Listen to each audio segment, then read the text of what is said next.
আমরা এই পর্যায়ে বিশ্ব নবী জনাব মুহাম্মদুর রাসূলুল্লাহ সাল্লাল্লাহু আলাইহি ওয়াসাল্লাম এর জীবনীকে 3 পর্বে ভাগ করব। প্রথম পর্ব হচ্ছে নবী করিম সাল্লাল্লাহু আলাইহি ওয়াসাল্লামের জন্ম থেকে নবুয়তির আগ পর্যন্ত। দ্বিতীয় পর্বে নবুয়তি থেকে হিজরতের আগ পর্যন্ত এবং তৃতীয় পর্বে হিজরত থেকে তার মৃত্যুর আগ পর্যন্ত আমরা নবী করিম সাল্লাল্লাহু আলাইহি ওয়াসাল্লামের জীবনে আলোচনা করব।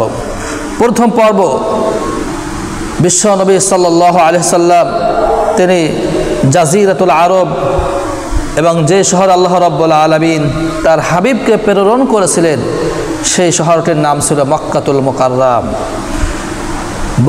বনি হাশিম খানদানে নবী করিম সাল্লাল্লাহু আলাইহি ওয়াসাল্লামকে আল্লাহ পাক রব্বুল আলামিন তাকে প্রেরণ করেছিলেন বিখ্যাত কুরাইশ বংশে। বিশ্ব নবী সাল্লাল্লাহু আলাইহি সাল্লামের পিতার নাম ছিল আব্দুল্লাহ, তার মায়ের নাম আমিনা এবং তার দাদার নাম আব্দুল মুত্তালিব। নবী করিম সাল্লাল্লাহু আলাইহি সাল্লামকে আল্লাহ রাব্বুল আলামিন আরবি ভাষার গোষ্ঠীর নিকট আল্লাহ তাআলা তাকে প্রেরণ করেছিলেন এবং সর্বশেষ আসমানি কিতাব নবী করিম সাল্লাল্লাহু আলাইহি সাল্লাম এর উপরে আল্লাহ রাব্বুল আলামিন তার নবুয়তির দীর্ঘ 23টি বছরের জীবনে আল্লাহ রাব্বুল আলামিন বিভিন্ন সময় বিভিন্ন প্রেক্ষাপটে আল্লাহ রাব্বুল আলামিন তিনি এই কুরআনুল কারীম তিনি নাজিল করেছিলেন এবং বিশ্ব নবী সাল্লাল্লাহু আলাইহি ওয়াসাল্লাম তিনি 63 বছর বয়সে মদিনাতুল মুনাওয়ারায় নবী করিম সাল্লাল্লাহু আলাইহি ওয়াসাল্লাম তিনি ইন্তেকাল করেছিলেন এবং দুঃখজনক হলেও বিশ্ব নবী সাল্লাল্লাহু আলাইহি ওয়াসাল্লামের পিতামাতার সংসার মাত্র 7 দিনের বেশি সময় ছিল না। আর এই 7 দিনের ভিতরে আল্লাহ রাব্বুল আলামিন তার হাবিবকে তার মায়ের গর্ভে তিনি আল্লাহ রাব্বুল আলামিন তাকে দিয়েছিলেন। নবী করিম সাল্লাল্লাহু আলাইহি ওয়াসাল্লামের পিতা আব্দুল্লাহ যখন ব্যবসায়িক উদ্দেশ্যে তিনি চলে গিয়েছিলেন এবং ব্যবসা থেকে ফেরার পথে আব্দুল্লাহ তিনি ইন্তেকাল করেছিলেন। বিশ্ব নবী সাল্লাল্লাহু আলাইহি সাল্লাম তিনি যেই বছর জন্মগ্রহণ করেছিলেন সেই বছরটি ছিল আমুল ফিল। বাদশাহ আবরাহা কাবা ঘরকে ধ্বংস করার জন্য তিনি যে বছর হস্তি বাহিনী নিয়ে আক্রমণ করেছিলেন ঠিক সেই বছর 12ই রবিউল আউয়াল সোমবার বিশ্ব নবী সাল্লাল্লাহু আলাইহি সাল্লাম তিনি এই পৃথিবীতে আল্লাহ রাব্বুল আলামিন তার হাবিবকে প্রেরণ করেছিলেন। খ্রিস্টাব্দ দিয়ে যদি আমরা হিসাব করি তাহলে নবী করিম সাল্লাল্লাহু আলাইহি ওয়াসাল্লাম তিনি 570 খ্রিস্টাব্দে তিনি এই পৃথিবীতে আগমন করেছিলেন। আমরা জানি তৎকালীন সময়ে আরবের সে বিখ্যাত পরিবারগুলো তাদের সন্তানদেরকে দুধ পান করার জন্য দুধ মায়ের নিকট তাদের বাচ্চাদেরকে দিয়ে দিত। রাসূল করিম সাল্লাল্লাহু আলাইহি সাল্লাম দুধ পান করার জন্য হালিমাতুস সাদিয়াকে তার দায়িত্ব দিয়ে দেওয়া হলো, যিনি তায়েফ থেকে 70 কিলোমিটার দূরে যিনি বসবাস করতেন। বনু সাদ এলাকা থেকে হালিমাতুস সাদিয়া নবী করিম সাল্লাল্লাহু আলাইহি সাল্লামকে দত্তক নেয়ার জন্য তিনি মক্কায় সবার শেষে তিনি চলে আসলেন তার গাধা নিয়ে। মক্কা থেকে সমস্ত মহিলারা যখন সন্তানদেরকে নিয়ে তারা রওনা হলো, সর্বশেষ হালিমাতুস সাদিয়া যখন আব্দুল মুত্তালিব এর ঘরের সামনে গেলেন, নবীজির দাদা আব্দুল মুত্তালিব হালিমাকে বলল, এই ঘরের ভিতরে একটি এতিম বাচ্চা আছে, যদি দয়া হয় নিয়ে যেতে পারো, তেমন পয়সা করে দেওয়া হবে না। হালিমা তার স্বামীর সঙ্গে পরামর্শ করলেন এবং মনে মনে চিন্তা করলেন, যদি দেখতে অন্তত ভালো হয় তাহলে আমরা এই সন্তানকে আমরা নিয়ে যাব। যখন হালিমাতুস সাদিয়া রাদিয়াল্লাহু তাআলা আনহা বিশ্ব নবী সাল্লাল্লাহু আলাইহি ওয়াসাল্লামকে আনার জন্য সেই ঘরের ভিতরে প্রবেশ করলেন, হালিমাতুস সাদিয়া যখন নবীজিকে কোলে নিলেন তখন তিনি মনে করলেন যেন পূর্ণিমার চাঁদ তার হাতে ধরা দিয়েছে। হযরত হালিমাতুস সাদিয়া বিশ্ব নবী জনাবে মুহাম্মাদুর রাসূলুল্লাহ সাল্লাল্লাহু আলাইহি ওয়াসাল্লামকে নিয়ে যখন সবার শেষে তিনি মক্কা থেকে রওনা করলেন, যেই গাধা সবার শেষে মক্কায় পৌঁছিয়েছিল, অত্যন্ত দুর্বল, অত্যন্ত ক্ষুধার্ত গাধা, জোরে হাঁটতে পারে না, সেই গাধা যখন নবীজিকে নিয়ে রওনা করলেন সবার শেষে, সেই গাধা বিশ্ব নবী সাল্লাল্লাহু আলাইহি ওয়াসাল্লামের বরকতে সবার আগে সেই গাধা ছুটতে লাগলো। হালিমাকে তার বান্ধবীরা, অন্যান্য মহিলারা জিজ্ঞাসা করতো, হালিমা, যেই গাধা সবার শেষে মক্কায় পৌঁছেছিল, কিভাবে সেই গাধা আবার সবার আগে মক্কায় চলে যাচ্ছে? নবীজিকে যখন নিয়ে হালিমাতুস সাদিয়া তার বাড়িতে পৌঁছালেন, কুয়ায় পানি ছিল না, গাছে ফল ছিল না, এমন একটা ভয়ঙ্কর অবস্থায় ছিল যে বিশ্ব নবীর আগমনে কুয়ায় পানি ভরে গেল, গাছে ফলমূল হয়ে গেল, সব কিছুতে বরকত হয়ে গেল। এইভাবে নবী করিম সাল্লাল্লাহু আলাইহি সাল্লামকে হালিমাতুস সাদিয়া তাকে নিয়ে গেলেন। বিশ্ব নবী সাল্লাল্লাহু আলাইহি সাল্লাম তিনি হালিমাতুস সাদিয়া এর বাড়িতে পৌঁছালেন। তৎকালীন সময়ে দুধ মাতাদেরকে দুধ পান করতে দেওয়ার কারণটা ছিল যে সেই সময় মক্কা ছিল যে একটি শহর, সেই শহরে বিভিন্ন এলাকা থেকে ব্যবসায়িক উদ্দেশ্যে ব্যবসায়ীরা সেখানে একত্রিত হতো, আর মক্কায় বিভিন্ন ভাষার মিক্স হয়ে গিয়েছিল। এই কারণে নবী করিম সাল্লাল্লাহু আলাইহি সাল্লামকে পিওর ভাষা, শুদ্ধ ভাষা শেখার জন্য এবং তার শরীর স্বাস্থ্য ভালো রাখার জন্য মরুভূমিতে পাঠিয়ে দিতেন তৎকালীন সময়ের পিতারা, যাতে পিওর ভাষা এবং সুন্দর সুদর্শন স্বাস্থ্যের অধিকারী হতে পারে। এই কারণে তারা তাদের সন্তানদেরকে দুধ পান করার জন্য বাইরে পাঠিয়ে দিতেন।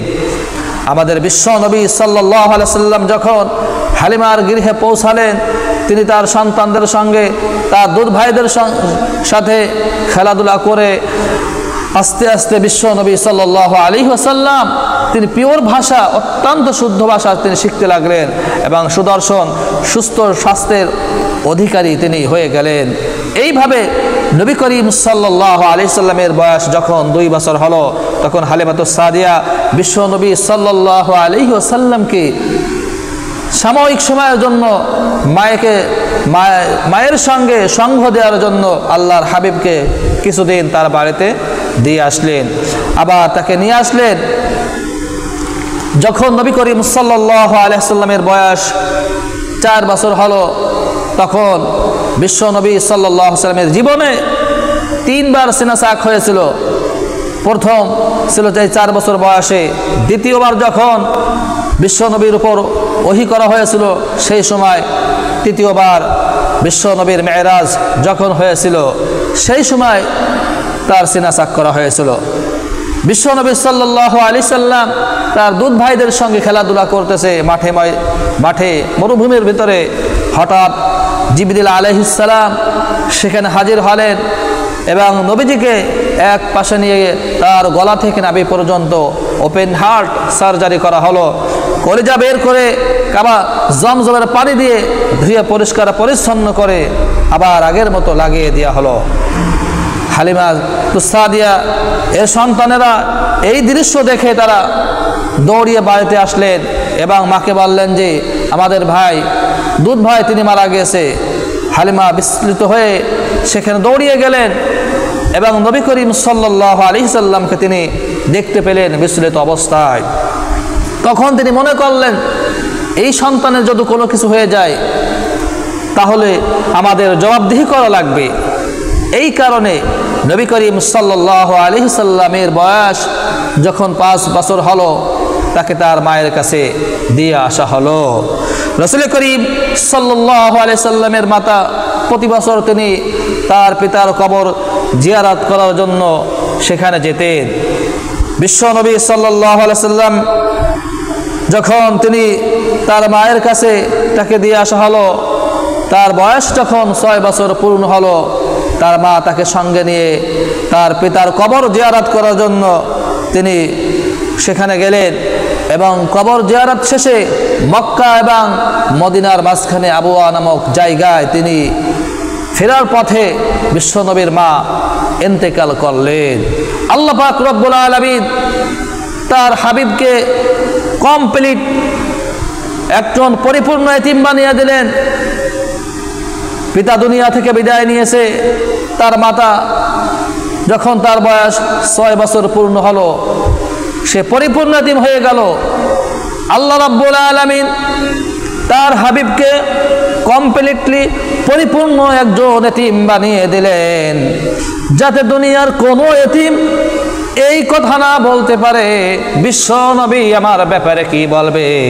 আল্লাহ রাব্বুল আলামিন তার হাবিবকে পরিপূর্ণ একজন এতিম বানিয়ে দিল, যাতে দুনিয়ার সমস্ত এতিমদের দুঃখ কষ্ট নবী করিম সাল্লাল্লাহু আলাইহি ওয়াসাল্লাম তিনি বুঝতে পারেন। যখন বিশ্ব নবী সাল্লাল্লাহু আলাইহি ওয়াসাল্লামের মাতা ইন্তেকাল করলেন, সেখান থেকে তার সঙ্গে একজন দাসী ছিল উম্মে আইমান। সে রাসূল করিম সাল্লাল্লাহু আলাইহি ওয়াসাল্লামকে নিয়ে মক্কায় চলে আসলেন। বিশ্ব নবীকে উম্মে আইমান অনেক মহব্বত করতেন, নিজের মায়ের মতো তাকে স্নেহ করতেন। মক্কায় যখন তিনি পৌঁছালেন, নবীজির দাদা আব্দুল মুত্তালিব তার দেখভালের দায়িত্ব গ্রহণ করলেন এবং বিশ্ব নবী সাল্লাল্লাহু আলাইহি ওয়াসাল্লাম এর বয়স যখন 8 বছর পূর্ণ হলো, অত্যন্ত দুঃখজনক হলেও বিশ্ব নবী সাল্লাল্লাহু আলাইহি ওয়াসাল্লামের দাদা তিনি দুনিয়া থেকে বিদায় গ্রহণ করলেন। এরপর নবী করিম সাল্লাল্লাহু আলাইহি ওয়াসাল্লাম এর দেখাশোনার দায়িত্ব তার চাচা আবু তালেব তিনি গ্রহণ করলেন। নবীজিকে আবু তালেব অত্যন্ত স্নেহ করতেন, মহব্বত করতেন, নিজের সন্তান থেকেও তাকে অনেক মহব্বত করতেন। বিশ্ব নবী সাল্লাল্লাহু আলাইহি ওয়াসাল্লামের বয়স যখন 12 বছর পূর্ণ হলো, তখন তিনি সর্বপ্রথম ব্যবসায়িক উদ্দেশ্যে চাচার সঙ্গে শাম দেশের দিকে তিনি রওনা হলেন। সেই দেশের বুহাইরা আর রাহেব নামের একজন পাদ্রী তার গুরুর নিকট থেকে শুনেছিলেন যে মুহাম্মদ নামে একটি ছেলে যিনি সর্বশেষ বিশ্ব নবী হবে, সেই মুহাম্মদ সাল্লাল্লাহু আলাইহি সাল্লাম তিনি এখানে ব্যবসায়িক উদ্দেশ্যে আসবে। পাদ্রীর কাছ থেকে গুরুর নিকট থেকে এই কথা শুনে তিনি বহু বছর সেখানে তিনি নবী করিম সাল্লাল্লাহু আলাইহি সাল্লাম এর অপেক্ষায় ছিলেন যাতে বিশ্বনবীর সঙ্গে তার সাক্ষাৎ হয়ে যায়। নবী করিম সাল্লাল্লাহু আলাইহি সাল্লামকে যখন তিনি দেখলেন বুহাইরা রাহেব, তখন তিনি তার চাচাকে বললেন যে আপনার সামনে অগ্রসর হবেন না, ইহুদিরা যদি তাকে দেখে ফেলে তাহলে তাকে তার ক্ষতি করতে পারে। এই ছেলে হচ্ছে মুহাম্মদ, সর্বকালের সর্বশ্রেষ্ঠ মহামানব, বিশ্ব নবী হবে, এর ভবিষ্যৎ অনেক উজ্জ্বল, আপনি মক্কায় চলে যান। এরপর বিশ্ব নবী সাল্লাল্লাহু আলাইহি সাল্লামের বয়স যখন 13 বছর, সেই বছর বিশ্ব নবী সাল্লাল্লাহু আলাইহি সাল্লাম মক্কার কুরাইশদের ছাগল তিনি সামান্য পারিশ্রমিকের বিনিময়ে তিনি চড়াতে শুরু করলেন। বিশ্ব নবী সাল্লাল্লাহু আলাইহি ওয়াসাল্লাম বলেছেন, মা বা'সাল্লাহুন নাবিয়্যা ইল্লা রা'আল গানাম। নবীজি বলেছেন দুনিয়ায় এমন কোন নবী রাসূল আগমন করেন নাই যেই নবী যে রাসূল ছাগল চড়ান নাই। দুনিয়ার সমস্ত নবী সকল রাসূল তারা মেষ চড়িয়েছেন, ছাগল চড়িয়েছেন। ঠিক আমাদের বিশ্ব নবী সাল্লাল্লাহু আলাইহি সাল্লাম 13 বছর বয়সে মক্কার কুরাইশদের ছাগল তিনি স্বল্প পারিশ্রমিকের বিনিময়ে তিনি চড়িয়েছেন। 13 বছর বয়সে বিশ্ব নবী সাল্লাল্লাহু আলাইহি সাল্লাম তিনি ছাগল চড়াতে শুরু করলেন। রাসূল করিম সাল্লাল্লাহু আলাইহি সাল্লামের বয়স যখন 20 বছর, তখন তিনি তরুণ যুবক। ওই বয়সে তিনি ছিলেন হিলফুল ফজল নামক একটি সোসাইটি, একটি সংগঠন তিনি তৈরি করলেন। কারণ তিনি অনেক দুঃখ দুর্দশা, অনেক কষ্ট অনেক মানুষের মধ্যে তিনি দেখেছেন। মক্কার একজন ব্যবসায়িক, তিনি তার কিছু দ্রব্য সামগ্রী মক্কার এক সম্ভ্রান্ত লোকের কাছে বিক্রি করলো। ক্রয় করার পর ওই লোকটি তার যে পণ্যের যে মূল্য সেটি দিতে সে অস্বীকার করলো। তখন ওই লোকটি পাহাড়ের চূড়ায় উঠে তিনি চিৎকার দিয়ে বলতে লাগলেন, মক্কায় কি এমন কোনো লোক নেই যে আমার এই পণ্যের মূল্য আদায় করে দিবে? বিশ্ব নবী সাল্লাল্লাহু আলাইহি সাল্লাম এই দৃশ্য দেখে তিনি অনেক দুঃখ পেলেন। এইভাবে বিশ্ব নবী সাল্লাল্লাহু আলাইহি সাল্লাম অনেক দুঃখ, অনেক মানুষের কষ্ট তিনি দেখেছেন। এই কারণে নবী করিম সাল্লাল্লাহু আলাইহি সাল্লাম জুবাইর ইবনে আব্দুল মুত্তালিবকে নিয়ে এবং তরুণ যুবকদেরকে নিয়ে একটি সোসাইটি, একটি সংঘ তিনি তৈরি করলেন, যার নাম ছিল হিলফুল ফজল। আর এই সংঘ তৈরি হওয়ার পর আর কোনো মানুষ তারা নির্যাতিত হতো না। এইভাবে বিশ্ব নবী সাল্লাল্লাহু আলাইহি সাল্লাম তিনি হিলফুল ফজল সংঘ তিনি তৈরি করলেন। রাসূল করিম সাল্লাল্লাহু আলাইহি সাল্লামের বয়স যখন 25 বছর, তখন খাদিজাতুল কুবরা রাদিয়াল্লাহু তাআলা আনহা এর ব্যবসায়িক সফরে তিনি রওনা হলেন। দ্বিতীয়বার মক্কার বাইরে গেলেন ব্যবসায়িক উদ্দেশ্যে। হযরত খাদিজাতুল কুবরা অর্থ তিনি নিয়োগ করেছেন। তিনি যখন সফর শেষে তিনি মক্কায় ফিরে আসলেন, তখন বহু সম্পদ, অঢেল সম্পদ এই ব্যবসায়ী লাভ হয়েছিল। হযরত খাদিজাতুল কুবরা রাদিয়াল্লাহু তাআলা আনহা অনেক খুশি হয়েছিলেন। রাসূল করিম সাল্লাল্লাহু আলাইহি সাল্লামের সঙ্গে সেই সফরে মাইসারা নামক একজন দাসী ছিল। এই মাইসারা হযরত খাদিজাতুল কুবরাকে বললেন যে এই মুহাম্মদ সাধারণ কোনো মানুষ নয়, সে অসাধারণ মানুষ। খাদিজা জিজ্ঞাসা করলো, কি দেখেছো তুমি তার ভিতরে? তখন তিনি বললেন, এই কাফেলার অন্যান্য সমস্ত যুবকদের মতো সে নয়।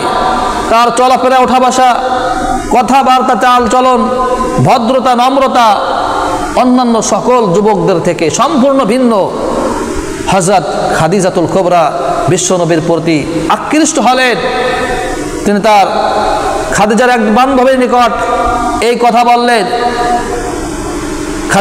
রাসূল করিম সাল্লাল্লাহু আলাইহি ওয়াসাল্লামের চাচার নিকট বিয়ের প্রস্তাব নিয়ে গেলেন খাদিজার জন্য। তখন রাসূল করিম সাল্লাল্লাহু আলাইহি ওয়াসাল্লামের চাচা আবু তালেবকে বলল যে আমরা কি বিয়ের ব্যাপারে চিন্তা করতে পারি না? ঠিক বিশ্বনবীর বয়স যখন 25 বছর হলো, বিশ্বনবী সাল্লাল্লাহু আলাইহি ওয়াসাল্লাম তিনি সর্বপ্রথম খাদিজাকে বিয়ে করলেন। আর তিনি মহারণা হিসেবে 20টি উট হযরত খাদিজাতুল কুবরা রাদিয়াল্লাহু তাআলা আনহাকে তিনি দিয়েছিলেন। রাসূল করিম সাল্লাল্লাহু আলাইহি ওয়াসাল্লামের বয়স যখন 30 বছর, খাদিজাতুল কুবরা রাদিয়াল্লাহু তাআলা রাসূল করিম সাল্লাল্লাহু আলাইহি ওয়াসাল্লামের ঘরকে উজালা করে সর্বপ্রথম যেই কন্যা সন্তান তিনি জন্ম দিয়েছিলেন তার নাম জয়নাব। 33 বছর বয়সে রুকাইয়া জন্মগ্রহণ করলেন এবং 34 বছর বয়সে উম্মে কুলসুম তিনি জন্মগ্রহণ করলেন এবং 35 বছর বয়সে নবী করিম সাল্লাল্লাহু আলাইহি ওয়াসাল্লামের কলেজার টুকরা সন্তান হযরত ফাতিমা রাদিয়াল্লাহু তাআলা আনহা তিনি জন্মগ্রহণ করলেন। 35 বছর বয়সে কাবা ঘর যখন বন্যা এবং আগুনে ধ্বংসপ্রাপ্ত হয়ে গেল, বিশ্ব নবী সাল্লাল্লাহু আলাইহি সাল্লাম তখন এই কাবা ঘরকে হযরত ইব্রাহিম আলাইহিস সালামের ভিত্তি স্থাপন ঠিক রেখে তিনি রিকনস্ট্রাকশন আবার নতুন করে তিনি নির্মাণ করলেন। এই কাবা ঘরে কোন গোত্র পাথর বসাবে? হাজর আসওয়াদ এটাকে কেন্দ্র করে ঠিক সেই সময় তাদের ভিতরে 4টি গোত্র হয়ে গিয়েছিল। নবী করিম সাল্লাল্লাহু আলাইহি সাল্লাম তখন তিনি এই হাজরে আসওয়াদ বসানোর সিদ্ধান্ত তিনি ফয়সালা দিয়েছিলেন। সুবহানাল্লাহ। রাসূল করিম সাল্লাল্লাহু আলাইহি সাল্লামের বয়স যখন 37 বছর, তখন তিনি একাকী নির্জনে ধ্যানমগ্ন থাকতেন, ইবাদত শুরু করে দিলেন হেরা গুহাতে। এবং বিশ্বনবী সাল্লাল্লাহু আলাইহি সাল্লামের নিকট একাকিত্বকে তার কাছে প্রিয় করে তোলা হলো। নবুয়তের পূর্বে তিনি হানিফ সম্প্রদায়ের অন্তর্ভুক্ত ছিলেন, কিন্তু এই জাহেলি সমাজের মধ্যে যে মানুষগুলোকে এক আল্লাহর পথে কিভাবে আনা যায় সেটি তার জানা ছিল না। এই জন্য তিনি হীরা গুহাতে যেতেন এবং সেখানে ধ্যানমগ্ন থাকতেন। আল্লাহ রাব্বুল আলামিন সেই মুহূর্তে হীরা গুহাতে তিনি যেতেন এবং ধ্যানমগ্ন থাকতেন যখন তার বয়স 37 থেকে 39 বছর 6 মাস হলো। এইভাবে তিনি ইবাদত করতে শুরু করলেন। রাসূল করিম সাল্লাল্লাহু আলাইহি সাল্লামের বয়স যখন 39 বছর 6 মাস হলো, এরপর থেকে বিশ্বনবী সাল্লাল্লাহু আলাইহি ওয়াসাল্লাম প্রতি রাতে তিনি স্বপ্ন দেখতে লাগলেন। নবুয়তের 40 বছর, বিশ্বনবীর বয়স যখন 40 বছর হবে তার ঠিক 6 মাস আগে থেকে বিশ্বনবী সাল্লাল্লাহু আলাইহি ওয়াসাল্লাম তিনি এই স্বপ্ন দেখতে শুরু করলেন। তিনি রাতের বেলায় যেই স্বপ্ন দেখতেন, সকাল বেলায় সেই স্বপ্ন সত্যে পরিণত হয়ে যেত। ঠিক নবী করিম সাল্লাল্লাহু আলাইহি সাল্লামের বয়স যখন 40 বছর পূর্ণ হয়ে গেল, তখন তিনি মহাসত্যের সন্ধান পেয়ে গেলেন। আল্লাহ পাক রব্বুল আলামিন হযরত জিবরিল আলাইহিস সালামকে তিনি পাঠালেন রেশমি কাপড়ে পেছানো সূরা আলাকের প্রথম 5টি আয়াতে কারিমা নিয়ে। আল্লাহ রাব্বুল আলামিন হযরত জিবরিল আলাইহিস সালামকে সেখানে পাঠালেন। জিবরিল নবীজিকে বললেন, আমার সঙ্গে পড়ুন। তখন নবীজি বললেন, আমি পড়তে পারি না। এইরকম 3 বার বলার পর হযরত জিবরিল আলাইহিস সালাম যখন বিশ্ব নবীকে জড়িয়ে ধরলেন, এরপর থেকে বিশ্ব নবী সাল্লাল্লাহু আলাইহি সাল্লাম তিনি তেলাওয়াত করতে শুরু করলেন। আল্লাহ রাব্বুল আলামিন সর্বপ্রথম সূরা আলাকের 5টি আয়াতে কারিমা আল্লাহ রাব্বুল আলামিন সেখানে নাজিল করলেন, ইকরা বিসমি রাব্বিকাল্লাযী খালাক খালাকাল ইনসানা মিন আলাক ইকরা ওয়া রাব্বুকাল আকরাম আল্লাযী আল্লামা বিল কলম আল্লামাল ইনসানা মা লাম ইয়ালাম। বিশ্ব নবীর উপর সর্বপ্রথম এই 5টি আয়াতে কারিমা যখন নাজিল হয়ে গেল, আল্লাহর হাবিব হযরত জিবরিল আলাইহিস সালামের সঙ্গে সর্বপ্রথম সাক্ষাৎ হলো। নবীজি অনেক ভয় পেয়ে গেলেন, কাঁপতে কাঁপতে বাড়িতে চলে আসলেন। হযরত খাদিজাকে বললেন, জাম্মিলুনি জাম্মিলুনি, আমি ভয় পেয়েছি, হে খাদিজা আমাকে ঢেকে দাও, আমার গায়ে জ্বর আসতেছে।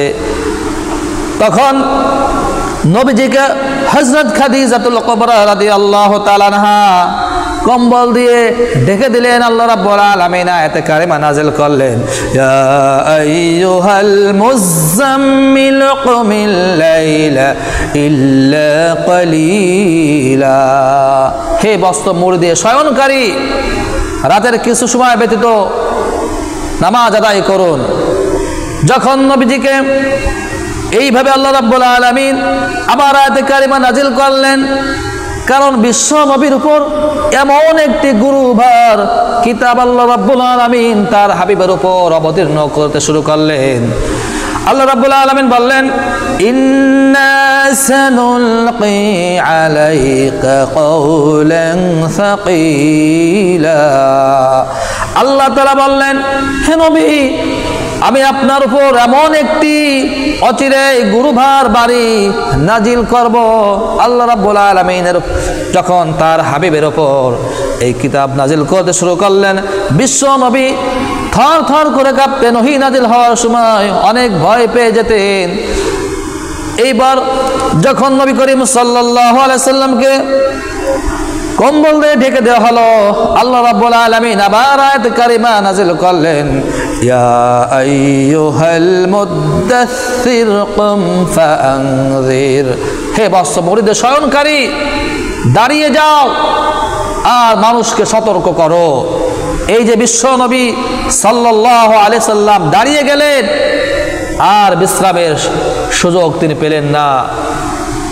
এই পর থেকে বিশ্ব নবী সাল্লাল্লাহু আলাইহি সাল্লাম তিনি দাওয়াত দেওয়া শুরু করলেন। হযরত খাদিজাতুল কুবরা রাদিয়াল্লাহু তাআলা আনহা নবীজিকে নিয়ে তার চাচাতো ভাই ওয়ারাকা বিন নওফেল তার নিকট নিয়ে গেলেন এবং বললেন সব কিছু। তিনি শুনে বললেন যে ভয় পাওয়ার কোনো কারণ নেই। তিনি হচ্ছেন হযরত জিবরিল আলাইহিস সালাম, আর তুমি সর্বশেষ বিশ্ব নবী মুহাম্মদ সাল্লাল্লাহু আলাইহি সাল্লাম, তুমি সর্বশেষ নবী হয়ে যাবা। এইভাবে বিশ্ব নবী সাল্লাল্লাহু আলাইহি সাল্লাম কে আল্লাহ রাব্বুল আলামিন অফিসিয়ালভাবে আনুষ্ঠানিকভাবে 40 বছর বয়স যখন নবীজির, তখন তাকে নবুয়ত দেওয়া হলো।